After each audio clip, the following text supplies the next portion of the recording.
Coronavirus. Avances científicos. Por Erina Petrera. Hoy quiero hablar de un tema muy complejo que es el problema de las noticias falsas.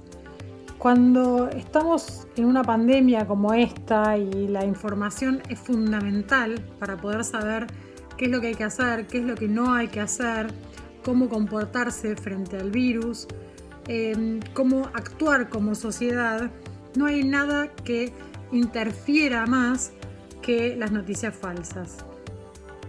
En esta pandemia, la cantidad de información, el exceso de información que hubo, tanto buena información como información falsa, pero sobre todo exceso, que todo el tiempo estamos escuchando algo nuevo o no, pero que se repite y se repite y se repite.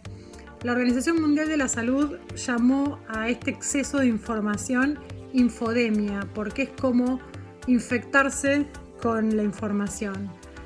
Este exceso de información nos puede generar mucha angustia, nos puede generar distintos problemas mentales, digamos, o de salud, sobre todo si escuchamos noticias que hablan de remedios mágicos o de soluciones mágicas o de formas de actuar para saber si estamos infectados o no, cuando en realidad de la única manera que vamos a saber si estamos infectados con el SARS-CoV-2 es llamando al médico.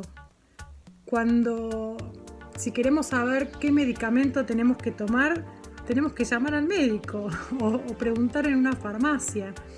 Entonces hay un montón de información y de cosas que ya sabemos, pero en estos momentos de tensión donde estamos todos preocupados, esperando poder salir y angustiados porque conocemos a alguien que está infectado o conocemos a alguien que tiene algún familiar infectado, o peor, conocemos a alguien que se murió por estar con esta enfermedad.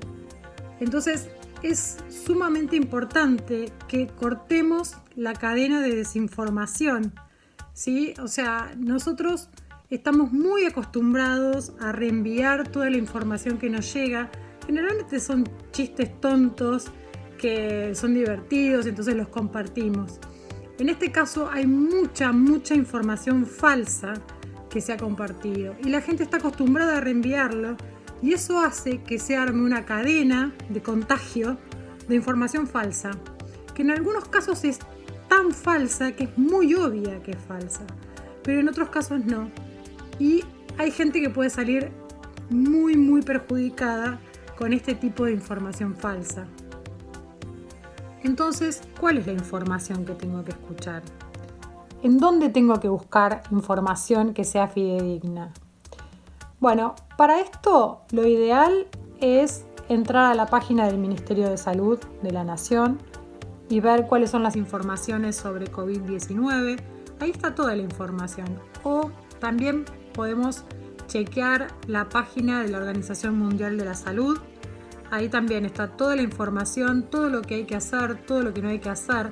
También están las noticias falsas, entonces si nosotros tenemos una duda y por ahí escuchamos algo que nos hace un poco de ruido y que creemos que es falso, podemos entrar en la página y buscar cuáles son las noticias falsas y seguramente la vamos a encontrar ahí.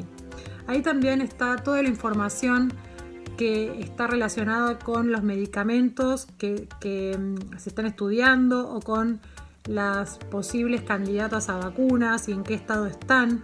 Entonces también está bueno que si no entendemos esa información, por ahí preguntarle a nuestro médico o preguntarle a alguien que puede por ahí explicarnos de qué se trata.